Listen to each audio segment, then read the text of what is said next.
Nuestro invitado de hoy nació en Montevideo el 24 de febrero de 1954. Egresó como licenciado en Letras de la Universidad de la República en 1978. En 1981 obtuvo una maestría en Lingüística General en la Universidad de Ohio, un doctorado en Filosofía en la Universidad de Bergen, Noruega, en el 98, y un doctorado en Comunicación e Información en la Universidad Federal de Río Grande del Sur en 2001. Desde hace décadas estudia sobre el impacto de los signos del imaginario social y de los medios de comunicación en la vida cotidiana. Actualmente es miembro de la Facultad de Estudios de Posgrado y Postdoctorado de la Universidad de Ottawa, donde también se desempeña como profesor titular del Departamento de Comunicación. Integra el cuerpo de profesores del postítulo en Semiótica de la Universidad de Chile y el doctorado de Semiótica de la Universidad Nacional de Córdoba, y es además docente grado 5 en el Departamento de Teoría de la Comunicación de la Facultad de Comunicación de la UDELAR. Ha publicado 10 libros y más de 100 artículos y capítulos en su especialidad, la semiótica de la comunicación, de la sociedad y de la cultura. Acaba de editar un nuevo trabajo titulado Signos del Imaginario Cotidiano, guía para interpretar nuestra vida mediática. Bienvenido a Dato y Relato, profesor Fernando Andach, un gusto.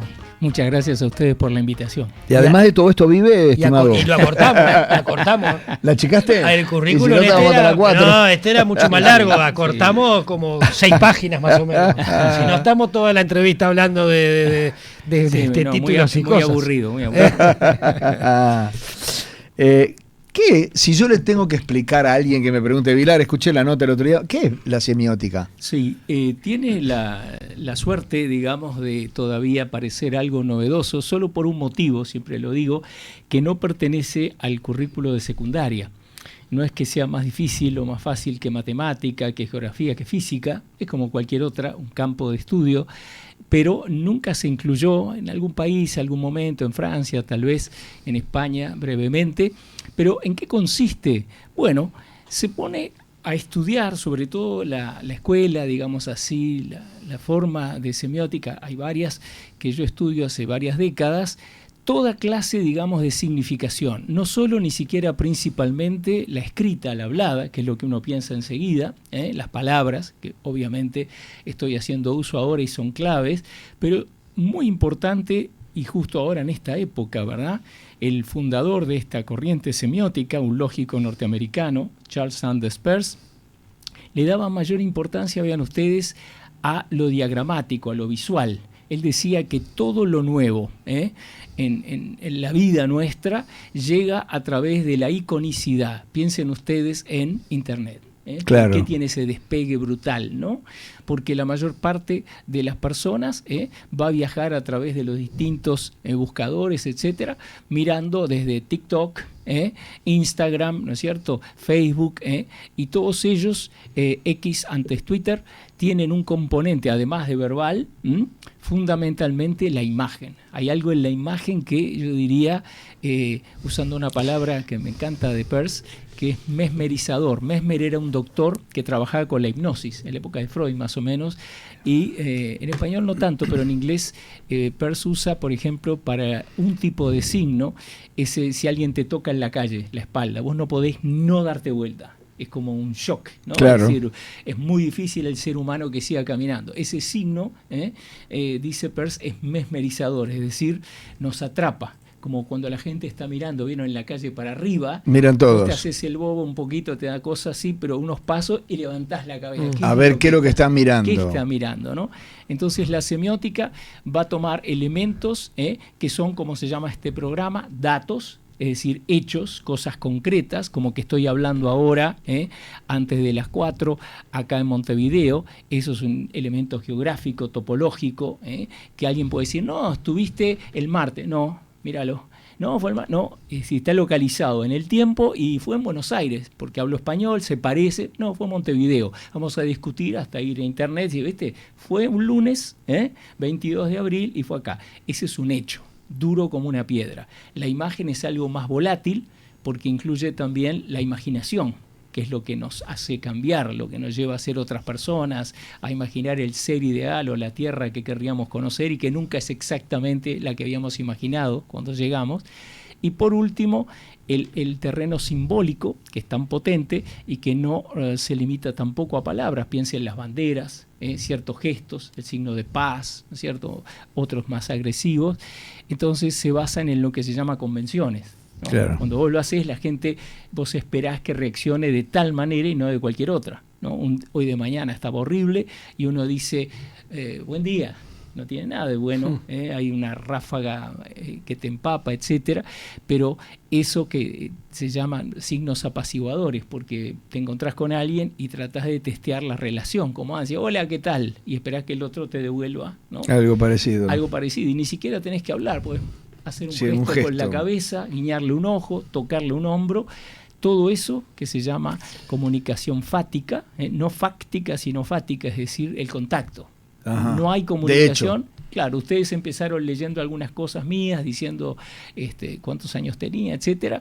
Eso rompe el hielo, digamos. No sería raro que digan, bueno, Fernando, ¿qué vas a decirnos? Claro, una cosa como un interrogatorio. Claro. En cambio, todas esas, digamos, rituales son súper importantes y van más en el tono, vean ustedes, que lo que uno dice, porque buen día nunca va a destacarse por qué original, qué excéntrico, claro. pero sin embargo puede ser más cordial, más seco, y le está comunicando al otro si tengo tiempo para charlar o si es nada más, sí, buen día y sigo. ¿El idioma no es una convención también?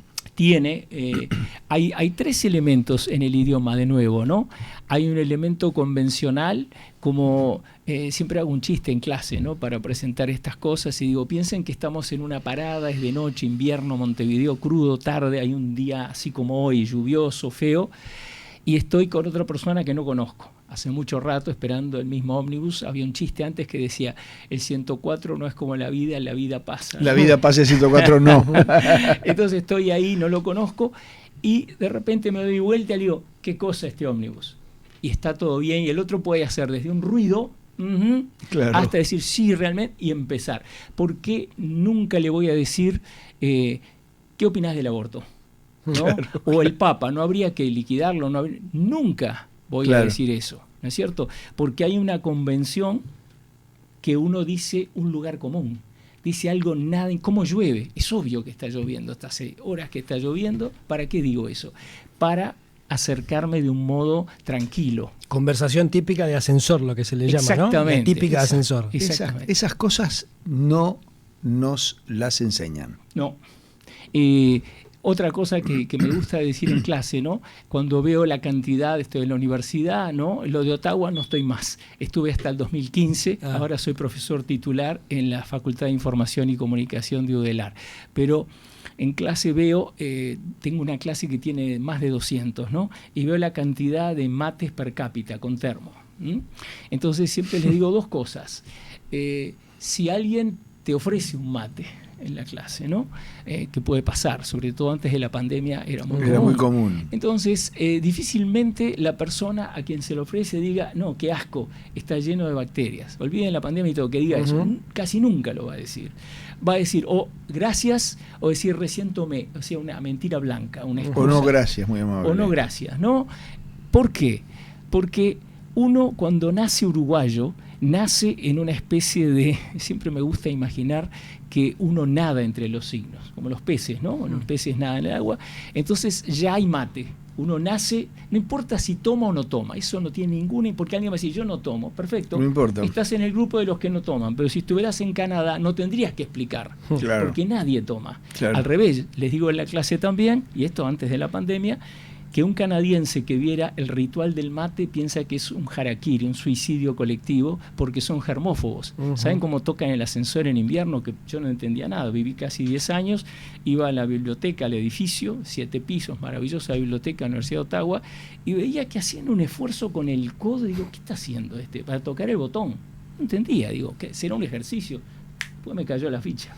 Para no tocar el botón y no contaminarse. Las manos. Las manos. Imagínense el mate, sí, claro, como institución, claro, de pasar la ronda. Imposible. Imposible. Es algo como que les vuela la cabeza.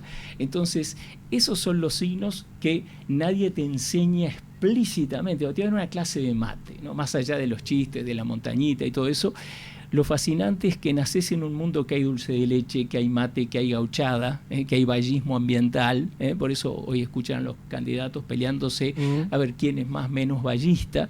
Es un vallismo atmosférico, digamos, sí. no necesariamente está en el aire. Está en el aire, ¿no? Y de eso tiene que ver el imaginario. Exacto, es lo que es como el perfume. Hay un perfume vallista que distintas personas van a apropiarse de él de distintas maneras. Soy vallista, pero le agregan, ¿no?, su identidad, lo que quieren reivindicar. Pero el imaginario es tan real como la mesa y el micrófono que estoy usando ahora. Sí, tal cual. Ahora, Fernando, vos venís estudiando esto desde hace décadas, como decías vos. Has tenido distintas generaciones de alumnos, muchos de ellos ya a esta altura egresados, acá en el exterior, profesores, etcétera. ¿Cómo has visto la evolución de la forma de comunicarse, la forma de utilizar el lenguaje a lo largo de los años? Hoy, por ejemplo, Mariana, nuestra productora, tiene 20 años y ella me reía, 21, ¿no? 21, y nos reíamos mucho con ella porque ella te dice olis todos los días, ¿no? En lugar de buen día o en lugar... Y hay un montón de palabras que utilizan los de esa generación, que son diferentes a las que utilizábamos nosotros, que a su vez son diferentes a lo que utilizaban nuestros padres y abuelos. Que en algunos casos ni existen, ¿no? No, bueno, como estoy en me voy a la trabajación, y vos entendés que es trabajo. No sí. Claro. Estoy, yo qué sé, hay un montón de palabras de esa onda. No, o terminología que se utiliza ahora, que antes no se utilizaba. No, esto es muy random, ¿no? Claro, ese tipo de cosas.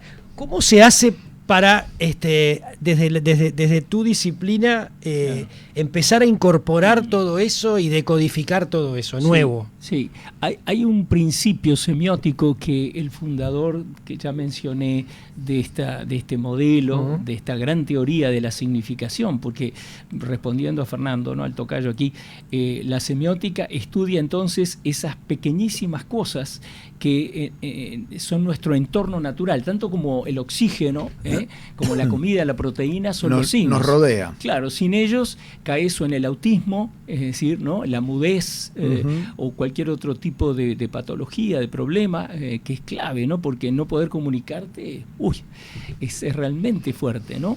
Por algo existe el lenguaje de sordomudos, etcétera, ¿no? Y lenguajes como el braille para los ciegos en los ascensores que uno toca, etcétera.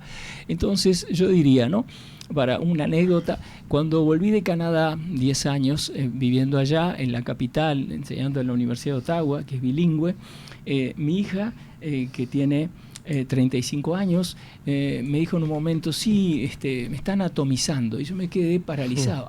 Para mí atomizando, átomo, atómico, no la tenía. Tenía que preguntarle que me traduzca, ¿Qué me ¿cierto? decir? ¿Qué es atomizar? Me encantó la expresión, ¿qué es atomizar? Y ahí me explica, ¿no?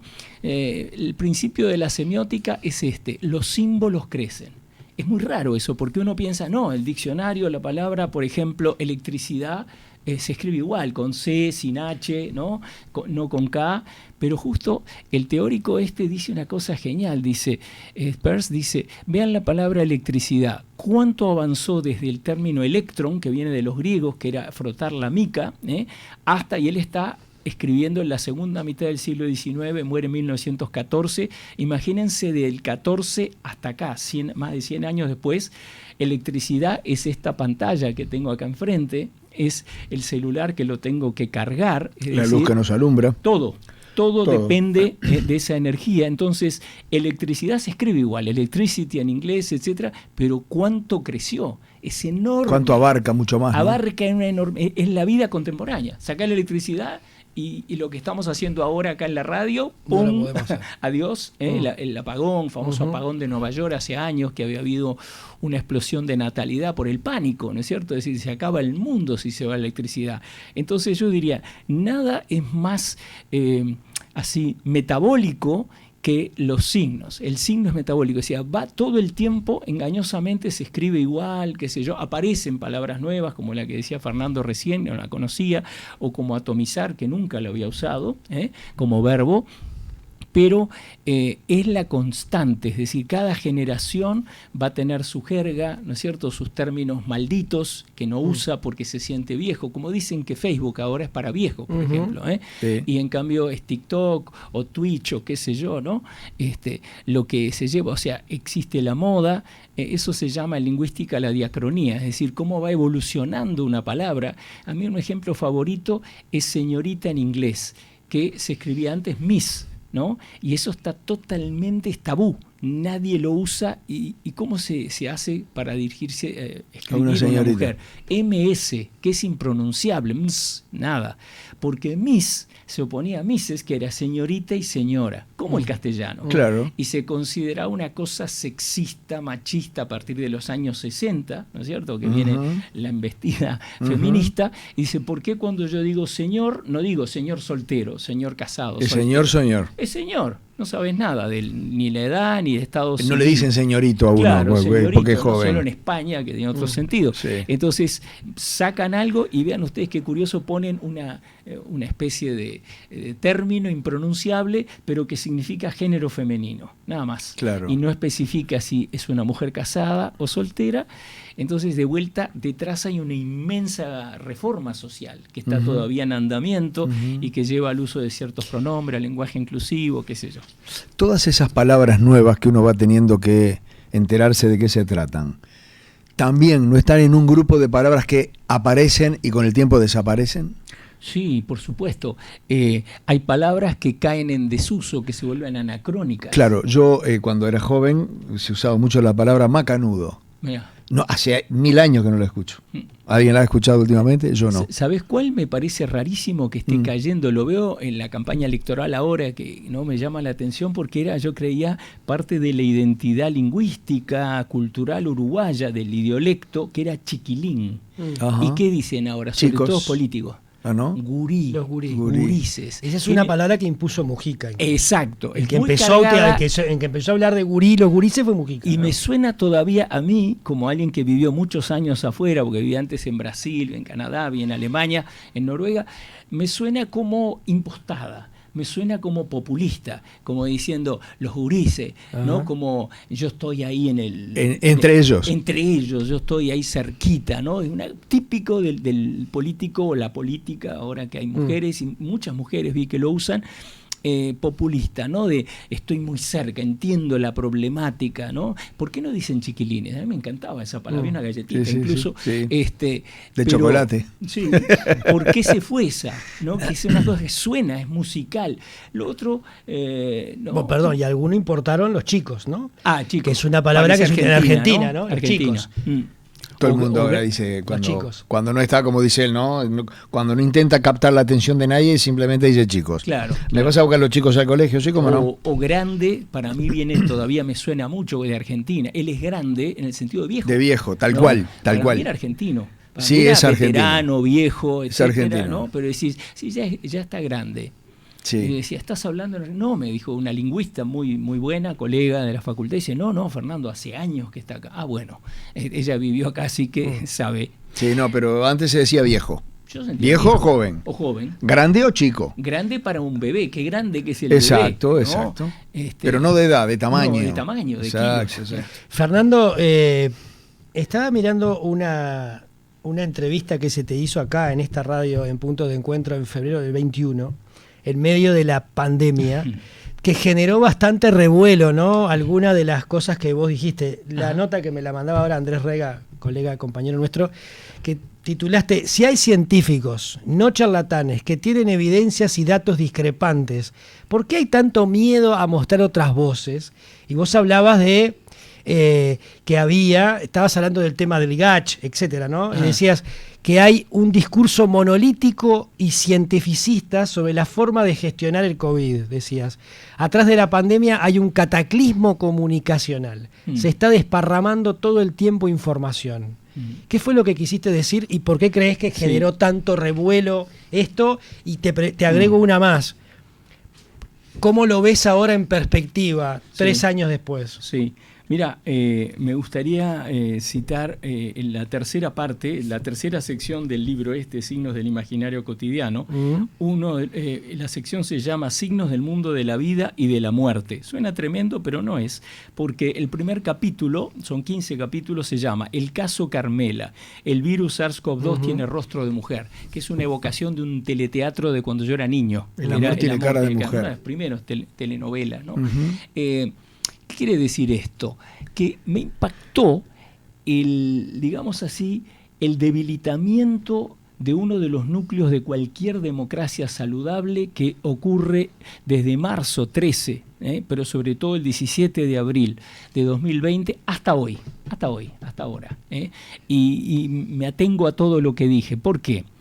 Porque ¿en qué se basa la democracia, ¿no? Y los medios, y el rol de los medios, la radio, ¿no? Siempre fui fan de la radio uruguaya, siempre consideré que la radio estaba más allá que la televisión. Hay algo, no sé si profundamente radiofónico en el imaginario social uruguayo, con grandes voces, tanto en el fútbol, en la política, etcétera, que se destacan, que son admirables, ¿no? Cuando yo contaba afuera que yo tenía una columna durante años de análisis semiótico de las campañas políticas, no podían creer. Decían, no, es la universidad. No, y yo entraba al taxi y me decía, te conozco la voz. Es imposible eso en otro lado. Entonces, ¿qué es lo que quise decir? Y ¿qué analizo, por ejemplo, con ese linchamiento mediático que hubo de esta señora, cuyo único crimen planteo acá en este capítulo es portación de rostro, es decir, tener cara de una mujer cheta, de ser una empresaria, que es un pecado todavía que se paga caro en este mundo de la medianía, del no destaque, de la falsa modestia, o como la llamé en un libro hace años, jactancia negativa, que es de la peor jactancia, es el jactarse de no jactarse, es la arrogancia suprema que nos caracteriza a todos los uruguayos, en ese énfasis desmesurado de humildad. Entonces, ¿qué es lo que quiero decir? ¿Por qué desde esa fecha, marzo, abril del 20, hasta hoy incluso, hay una masividad que recién ahora en la interna algunos empiezan a reivindicar, que algunos llamaban al encierro, llamaban a patrullar las calles, como pasó en Argentina, como pasó en Chile, y acá hubo la libertad responsable, ¿no? Entonces empiezan a pasarse esa factura. Yo creo que lo fundamental fue que tuvimos horas, y lo analizo en otro libro que va a salir, donde hago toda una serie reuní una cantidad de ensayos críticos de la gestión precisamente, ¿no? No soy biólogo, pero sí sé de comunicación y sí sé de significación. Y las imágenes que mostraban los informativos eran absolutamente aterrorizantes. Generar estrés en la población es un causal de enfermedad. Lo peor que podés hacer es producir día a día. Murió un ómnibus lleno de compatriotas, otro ómnibus no se daban comparaciones. Hay un exceso de muertes no por COVID, aceptando, que es difícil aceptar, pero que todas las que dicen que fueron por COVID-19 son por eso. Igual hay un exceso de muertes a partir de la vacunación que nadie explica, que no sale ningún biólogo, ningún investigador ni del Gacha a decir por qué tenemos un exceso de muertes, mientras que en el 20 hubo una déficit, murió menos gente que los años anteriores, cosa muy curiosa, se supone que era una plaga que nos iba a liquidar a todos. Hubo errores enormes en Inglaterra.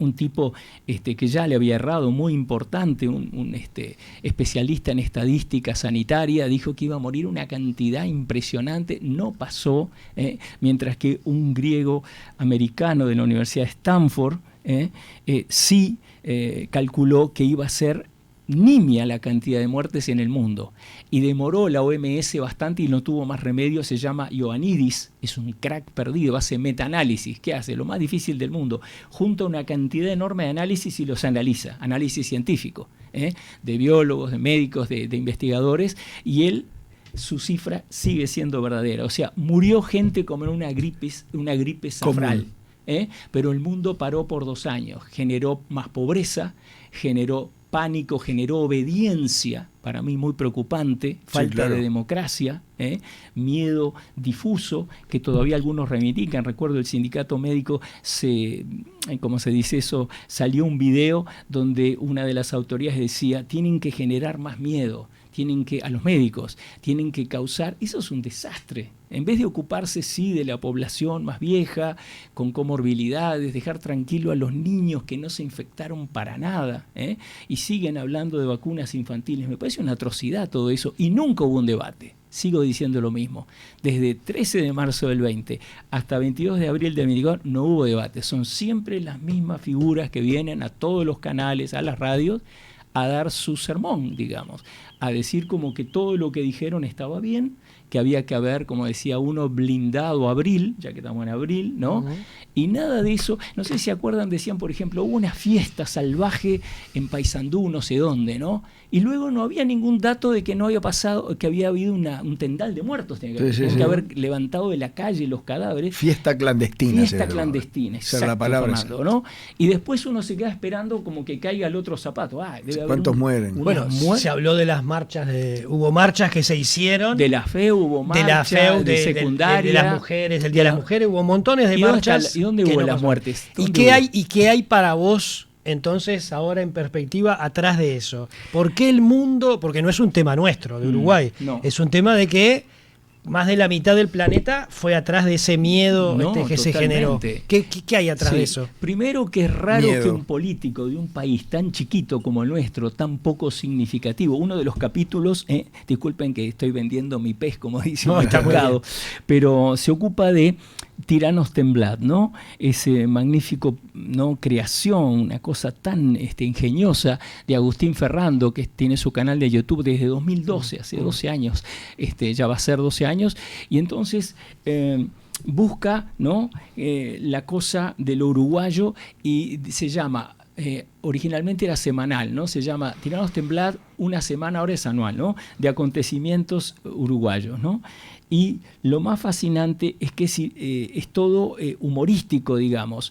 Se basa en que lo que pasa en Uruguay no afecta a nadie, ¿no es cierto? No es una cosa nacionalista ni chauvinista, es todo lo contrario. Es con un humor delicioso que no es sarcástico. Tampoco se ríe de los videos que va buscando en YouTube que mencionan a Uruguay desde afuera o desde adentro, sino que se divierte con esa pequeñez, con eso que somos un micropaís. Entonces, ¿cómo un micropaís va a enfrentarse al OMS, a Pfizer, ¿no?, los contratos secretos, que me llama todavía la atención, que a nadie le llame la atención, a qué se compromete un país cuando firma a espaldas? No es solamente eso, también UPM, otros, ¿no? Yo veo una merma de la democraticidad, si quieren, ¿no? Algo que está en centralizar el poder. Antes vieron que había una cosa de polarizar, ¿no? Izquierda y derecha, Unión Soviética, ¿no?, Estados Unidos, y hoy más que nunca entiendo hay como un intento de un manejo central, mundial. Querían darle a la OMS hasta hace poco la capacidad de mandar, de hacer una especie de orden mundial. Ahora todo el mundo otra vez, no sé, espero que no, pero nunca se sabe, se encierra. Las máscaras, por ejemplo, no hubo nunca una discusión sobre las mascarillas, que no sirven para nada, solo para respirar sus propios microbios y sentirse mal. Pero hay estudios, Tengo un colega de Canadá, un físico, Denis Rancourt, brillante, que hace estudios matemáticos y muestra que ni siquiera una que se llama, creo, N95, que es para la sala de cirugía, la máxima, dura todo el día, dura un rato, termina la operación, tipo la tira. Claro. ¿Cómo va a condenar a la pobre gente que todavía veo en algunos locales de comida a llevar eso todo el día? Es una tortura, es una cosa sádica, y es el fruto de falta de democracia, de no debatir. ¿Pero de dónde viene eso? Eso de algún lado surgió, porque es una cuestión planetaria. Sí, yo creo que es el restringir, ¿verdad?, las libertades, porque piensen en Internet, que es tan importante, ¿no? Ustedes están en Internet, ¿no? Lo que no está en Internet no existe. No te nombra nadie, ¿no? Entonces, Internet empieza como una autopista de la libertad, una cosa libertaria, vamos a usar esa palabra que está ahora de moda, ¿no?, a través de algunos gobiernos o algunos ideales nuevos y viejos. Entonces empieza como algo así como una nueva frontera, y en el libro otro capítulo que se dedica no menos que Obama, Premio Nobel de la Paz, qué bárbaro Obama, y yo le llamo, en el capítulo está en la última sección, El garoto propaganda y su propuesta indecente, que es una película, La propuesta indecente. La propuesta indecente es una película. De Demi Moore, hace años, porque él va a Stanford hace poquito, en el 23, creo que fue, o fin del 22, lo analizo acá, y con toda esa aura de campeón de la democracia, el que sacó a Bush, digamos, ¿no? A George Bush del gobierno, que recibió a los pocos meses un premio Nobel y después se fue a las guerras y todo eso, y eso no se habla tanto, ¿no? No es una Dalí, nunca fue de la paz. Entonces acá va Stanford, al centro de toda esta máquina de Internet, a la universidad que está en Palo Alto, donde está Google y todo, ¿y qué es lo que dice? Con un discurso muy hábil. Es un flautista de Amelín, termina diciendo hay que restringir mucho más Internet, no puede ser que circule tan libremente. Le pido a las empresas, y estaban ahí todos los capos y los estudiantes que serán los capos, porque no cualquiera va a Stanford, ni estudia estas cosas, dice que estamos en peligro. Eso para mí es peligrosísimo. O sea, se está pidiendo la restricción de la libertad de expresión. Expresiones como, frases como discurso de odio, mensaje de odio. ¿Quién decide? ¿No? ¿Quién chequea a los chequeadores, como decían los latinos? Quis custodet custodes. ¿Quién custodia a los custodios? ¿No? No hay una ideología muy, digamos así, apasionada por cancelar, otra palabra actual, muy de moda lamentablemente. Cancelar es a no le den entrada en ningún lado. Todos los mensajes que lleguen me los bajan, ¿sí? Es decir, de cercenar un derecho de vuelta, la democracia se basa en eso. Bueno, se hizo, mencionabas Google y Twitter, se hizo con Trump, ¿no? En su momento. Claro. Que uno podrá estar de acuerdo o no con lo que Trump dice, claro. Pero le bajaron las cuentas más de una vez. Pero es menospreciar a la gente. Acá, a nosotros, no quiero ser autorreferencial, pero hablando de estas cosas, nosotros le hicimos una entrevista el año pasado a Cristina Martínez, me acuerdo cómo se llama el nombre, una sevillana, que tiene varios, es una periodista española que tiene varios libros, Cristina Martínez Jiménez, varios libros hablando de cosas similares a la que estás diciendo tú ahora. Sí, sobre la pandemia, sí, ya sé quién es. Nosotros hicimos la entrevista. Y hablando de la Agenda 2030. La subimos a YouTube, como hacemos con todas y como vamos a hacer con la tuya. Al día siguiente nos cancelaron la cuenta de YouTube por 3 o 4 días y nos dieron de baja a esa entrevista, no la podés ver hoy. Mira, les cuento una. En febrero del 21 me llaman, primero iba a ser un debate y después, como estaba yo, supongo quedé solo, en perspectiva, un programa que era la hora del filósofo, no sé, no el horario central, ¿no? Y me hacen una entrevista sobre eso y yo dije con toda tranquilidad todo lo que pienso. Llegó a tener 250.000 visitas de México, de todos lados, y un día de golpe, imposible. Crecía, lo cortó YouTube, ¿no es cierto? Es decir, por suerte no lo cortó al inicio, pero es evidente que hay una cosa dogmática. Esto es de vuelta, ¿dónde nace, no es cierto, la censura, ¿no? ¿Dónde nace todo eso? En la Iglesia Católica, que saca, ¿no es cierto?, una lista de libros prohibidos. El índice, ¿no? Que eran todos los malditos, digamos, los que nadie podía leer, los que había que censurar. Es un regreso, es algo regresivo esto, ¿no? Yo no sé si se llama Agenda 2030, lo que siento es que es liberticida, porque si están tan seguros de sus ideas, ¿no? Y de todas las cifras de la pandemia y de que las mascarillas estas son fenomenales, ¿por qué no debaten? ¿Por qué no llaman a científicos que hay? El famoso test PCR, ¿no? Nosotros tenemos en una revista que salió más o menos contemporánea con la pandemia, que se llama Extramuros, que está en internet, que es gratis, los invito a mirarla. Ahí yo publiqué como 30 ensayos que ahora van a salir en un libro.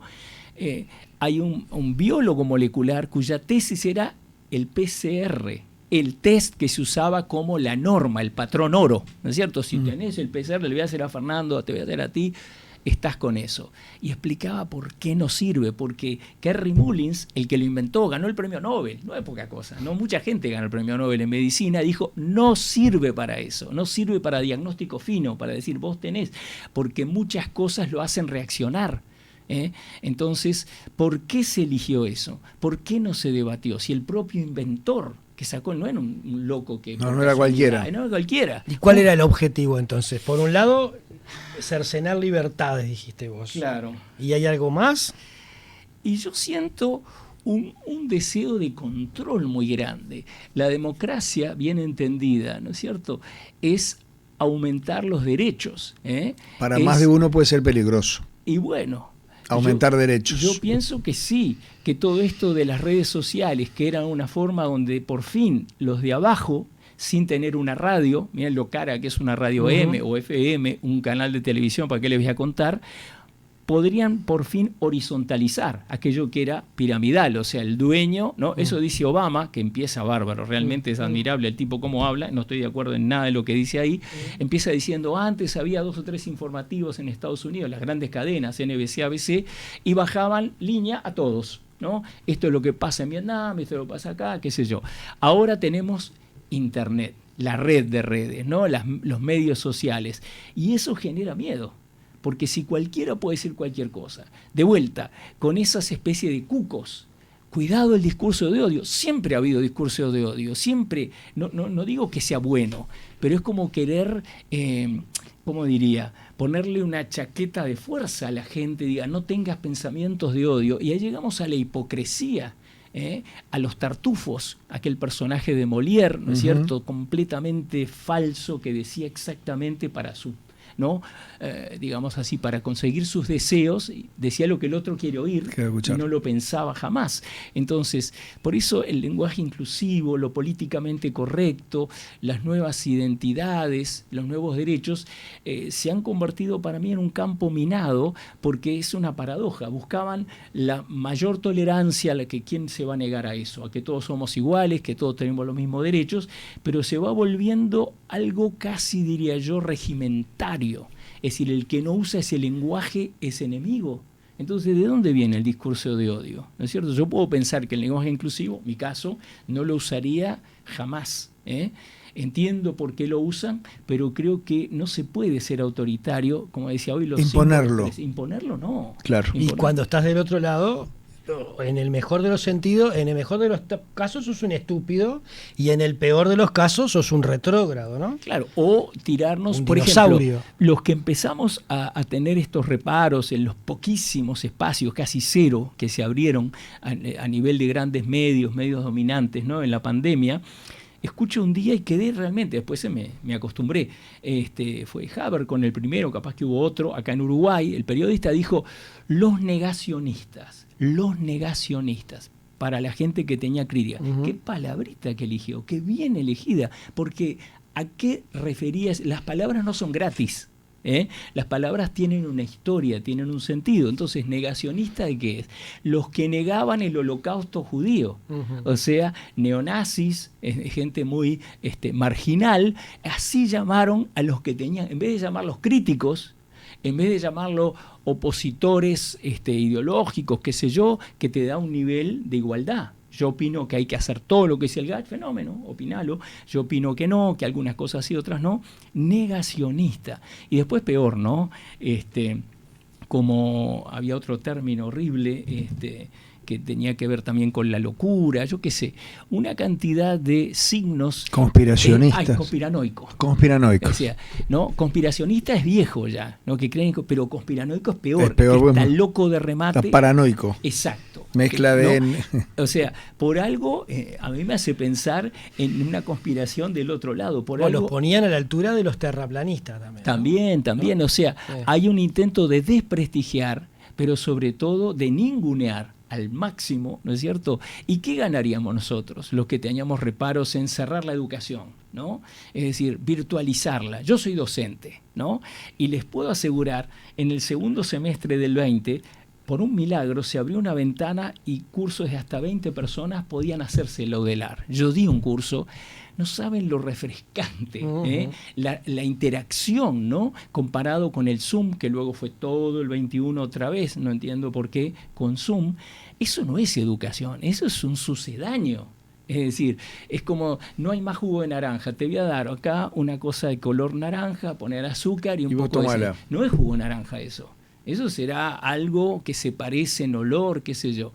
esto es lo mismo. A mí con muchos años de docente, 50 casi de docente, sé muy bien lo que es educar, lo que es aprender, que es mutuo, uno aprende del otro, y esas ventanitas, la mayoría cámara cerrada. Yo llegué a dar hasta 300 estudiantes, imagínense 300 ventanas. Era una pérdida de tiempo. Pérdida de tiempo. Había Total. dicho que no, que nada, mejor nada. Total. Y él dice, ¿qué reaccionar? Conspiranoico este tipo. No es conspiranoico, es realista. No hay educación así. Estaban cerradas, tenían perros, plantas. ¿Cómo sé que hay alguien del otro lado? Si nadie jamás preguntaba nada ni intervenía, ¿no? Entonces, ¿qué nos hizo eso? Todos los daños que nos hizo recién lo vamos a ir viendo de a poco. ¿Eso es un afán de dominar el mundo por parte de 10, 15, 20, 30? Creo que hay una mentalidad vieja, tengo esperanzas todavía, ¿no? Que los jóvenes, lo joven en el mundo, sin importar la edad biológica, yo tengo unos cuantos años, pero siento que todavía lo joven está en personas de cualquier edad, están tratando de reencontrarse con lo libre, ¿no es cierto? Con eso que la democracia nos prometió. Nosotros que tuvimos más de una década de dictadura, como otros, ¿no?, lugares del Cono Sur y del mundo, sabemos bien lo que es la pérdida de eso, ¿no? El hecho de estar controlado, no se pueden reunir más de 2, ¿no? Hay que hacer la censura previa a una publicación para liquidarla, se la tenían que imprimir y decir, no me gusta, a la basura. Claro, sí, ¿quién va a durar? Letras de música, actividades culturales. De todo, nombrar políticos, estaban prohibidos. O sea, ese mundo lo vivimos. ¿Por qué caer de vuelta en esto de que entrabas a un supermercado y literalmente te perseguían porque tenía el maldito barbijo bajo la nariz? Por como un esfuerzo para adaptarme, y porque había una persona, como dicen hoy, empoderada, siguiéndome policialmente. Eso es muy raro que cambie tan fuerte. La única explicación es el terror. Los medios en eso tienen una responsabilidad enorme, enorme, de haber sembrado un día sí y otro también, desde el 13 de marzo, a sembrar el terror. Acuérdense del abril del 20, cuando sacan en Rocha a los surfistas del océano, que lo pasaron todos los canales, todo. ¿A quién podían contaminar? ¿A los delfines? ¿A quién? ¿Qué podían hacer 15 surfistas? No me acuerdo si era La Paloma, no importa, ¿no es cierto? Y después sale uno representando a los surfistas y hace un mea culpa. A mí me viene una depresión horrible. Digo, ¿dónde queda la rebelión? ¿Dónde queda el libre pensar? ¿Por qué estaba mal que fueran a hacer deporte? ¿Por qué? ¿Se acuerdan cuando pusieron todo una alambrada, unas cosas en la Rambla? En la Rambla. Porque no hay libre pensar, es que los medios de comunicación grandes hicieron amena lo que se decidía. Pero si ninguno se apartaba de eso. Pero en la dictadura lo entiendo, porque ibas o preso, digamos, o perdías el trabajo, o al exilio, o peor. Lo entiendo. Nadie dice hay que ser un héroe y tirarse a la boca del león. Pero ahora, ¿no? Pero vos no creés, Fernando, se nos está terminando el tiempo, ¿no? Pero vos no creés que había también de parte de algunos países, de algunos gobiernos y también de periodistas y medios en todas partes del mundo que estaban absolutamente convencidos de que lo mejor que podía pasar era que la gente se mantuviera separada para evitar contagio? Digo, yo estaba al aire en aquel momento, Fernando también, y seguramente nos sumamos a esa legión de colegas que decíamos, che, guardémonos, cuidémonos entre todos, etcétera, etcétera. Y no es que recibimos una directiva, por lo menos en el caso nuestro. A mí me llamaba era mucho. Simplemente decir, che, nos parece que a mí me llamaba es mucho lo que está bien. Y quizá lo compramos equivocadamente y quizás cometimos el error de no cuestionarlo. A mí me llamaba mucho la atención, ¿no?, cuando cerraban las playas, ¿no? Ahí sí, porque digo, claro. Pero en algún momento vos te cuestionaste y dijiste, pero no fue porque estuviéramos adoctrinados para hacer eso. Claro, sí. Digo, porque a veces se pone eso del otro y dice... Mirá que a veces somos ovejas que vamos por donde va la mayoría. Pero por eso digo, pero no es que a veces cuando dice los medios hicieron tal cosa. Está buena la pregunta y la observación, ¿no? Porque nunca imaginé, y escribí mucho, no sé cuántas páginas escribí durante la pandemia sobre esto, que no era algo en lo que había jamás pensado que iba a escribir, algo biológico, sanitario, político, pero bueno, uno se formó para investigar investigar y me puse a investigar. Pero siempre que me preguntaban eso, ¿hay una conspiración de los medios? Nunca imaginé, jamás se me pasó que se reunían a las 7 de la mañana en una gran mesa, ¿verdad? Como las mafias, etc. Y bueno, ahora todos... Hoy hacemos esto. Hay algo en el aire, de vuelta, mi libro, el Nada imaginario, es esto, somos ovejas, Fernando. No ¿Y sé. sabes por qué somos ovejas? Porque la oveja no piensa. Pero va para donde va el resto. Pero yo creo que vos pensabas que era lo mejor. Pero Yo no tiene- creo Yo que todos los días tenía dudas sobre determinadas cosas. Está bien. Que ni siquiera tenía dónde decirlas. Es más, yo ni creo escribirlas. pero mira lo que te digo, yo no sé si incluso la mayoría de los gobiernos formaban parte de una especie de no creo que se juntara la Tampoco, calle, no. la calle con no sé quién, con Alberto Fernández o con Bolsonaro, con con el otro, No. para decir, che, vamos a encerrar a todo el mundo. No, Yo creo no, que no, fue no. como, es Sí, lo que hay que hacer, hay y un nadie lo cuestionó. hay un contagio importante, pero no es viral. Eso es lo que me gustaría dejar. Claro, el contagio claro. principal no fue viral. Claro. Fue afectivo, fue emocional. Ser solidario era igual que claro, te ir decían, para donde iba la protege al mayoría. otro. ¿Desde Exacto. cuándo el no vacunarte va a proteger al vacunado? Piensen qué ilógico que es. O sea, el que se embroma es el que no se vacunó. Fernando está vacunado, Claro. no le pasa nada. Y dice, mirá cómo se muere este al lado mío. Claro. ¿Yo qué le voy a hacer a él? ¿Entendés? Claro. Términos como inmunidad de rebaño, fuera. Términos como cuidarse la dieta, tomar Era- sol, ir a la playa, Fue- no se Sí, puede inmunidad hablar. de rebaño desapareció enseguida, Desapareció, como dijiste vos. desapareció. Sí, O sea, sí. había que Pero vender éramos una un rebaño, vacuna. o no éramos un rebaño. Sí, pero aquello que se hablaba al principio de, che, Sí, sí. tenemos que lograr la inmunidad de rebaño, Claro, pero si desapareció. no se Es descubrió verdad. todavía una vacuna para la gripe simple. Vean que cada año cambian, dice nueva Sí. cepa. ¿Por qué de golpe todos creyeron que había una cura milagrosa? Bueno, casi? Fernando Vilar no se vacunó nunca contra la gripe. Y Fernando Vilar se dio las 4 dosis de la vacuna contra el COVID. ¿Por qué? Porque iba para donde iba todo el mundo. Claro, claro. Y Sí, yo entiendo tampoco que tenía elementos para cuestionarlo. yo usé en una charla que di bien al principio, que me invitaron, les cuento lo último, los psicoanalistas. No, me lo encantó. último es que tenemos que hablar del libro. El libro, que aquella pieza, ¿se acuerdan de Ionesco Rinoceronte? Sí. Se van convirtiendo todos en rinocerontes y Bélanger, el protagonista, dice, no me voy a convertir, solo contra los rinocerontes que van tomando, se van convirtiendo en las personas y van bufando por las calles. Hay que tener mucho coraje para mantenerse, ¿no? Y lo digo desde la universidad, que se unió de una manera impresionante, se consolidó en un bloque diciendo amén a todo. Y me convertí en un hereje, así nomás, en un herético, cuando yo pensé que la universidad era el lugar, la catedral, no sé, del libre Bueno, pensar. pero lo que pasa es que los integrantes del GACH venían del mismo Claro, lugar que vos. Claro, ¿no? del mismo Y se- palo. Del mismo palo, ¿no? De otra facultad, pero eran como Pero el oráculo. Estoy seguro que había mucha gente en la universidad que se cayó, que pensaba como nosotros, los pocos que hicimos crítica y pusimos la firma y dimos la cara, pero tuvo miedo. Ujú. El miedo es contagioso, es un virus. Fernando, tenemos que ir ¿Cómo es por acá. Algo ya hablamos a la pasada, fuiste comentando sobre el libro, que ya está en todas las librerías. Sí. Así que, ¿para quién es el libro? Solo me gustaría leer el elenco de personajes que se van a encontrar, Ahí va. para que vean que es un caleidoscopio, y ustedes dirán, ¿cómo alguien juntó ese cambalache, en el sentido dicepoliano, un atropello a la razón, una falta de respeto? Vean, se van a encontrar en estas 350 páginas con José Pepe Mujica, Jair Bolsonaro, Nilsson, Masterchef Biaso, Alberto Candó, Alfredo el Ángel de la Muerte Astiz, Barack Obama, Agustín Ferrando, el de Tiranos Temblad, Carmela Ontula, que fue linchada por las masas sedientas de un chivo expiatorio, ¿verdad? Que era inocente, además, pequeño detalle. Julio María Sanguinetti, en unas caricaturas increíbles de el hermano de Carmela Ontú, Fermín. Fermín Ontú, que nos dejó hace poco. Sí, señor. Augusto Pinochet, que es una caricatura increíble que hace, donde aparece con la Dama de Hierro, Thatcher. Pedro Almodóvar, Claude Lanzmann, Abraham Bomba, que son de el mejor documental quizás del genocidio judío, Shoah. Henry Engler, El Círculo, uno de los rehenes de la dictadura, ¿verdad?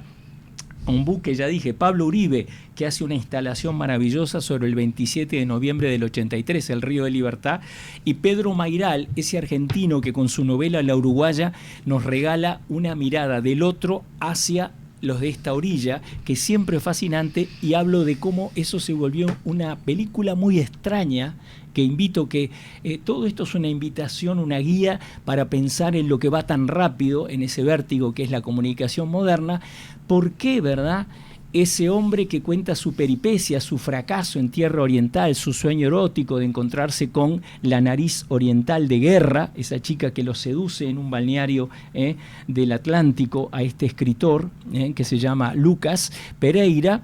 Y en la película, miren qué raro, es una odisea de un hombre, de un tipo, de un varón. No tiene nada malo decirlo porque hay varones y hay mujeres. Está así el mundo biológicamente, ¿qué vamos a hacer? Y la película, ¿qué hace? Paga el peaje ginocéntrico, es el título del capítulo. Hace que sea la esposa de él que se queda en Buenos Aires, que no sabe nada, que no ve nada, hasta que él le confiesa. La novela es una larga confesión. Ponen la voz de la mujer. O sea, eso es parte de esto que no se dice. Así como no había oposición a medidas arbitrarias, irracionales, muchas de ellas, como alambrar o cercar la Rambla, cosas que decís, ¿qué estaban pensando?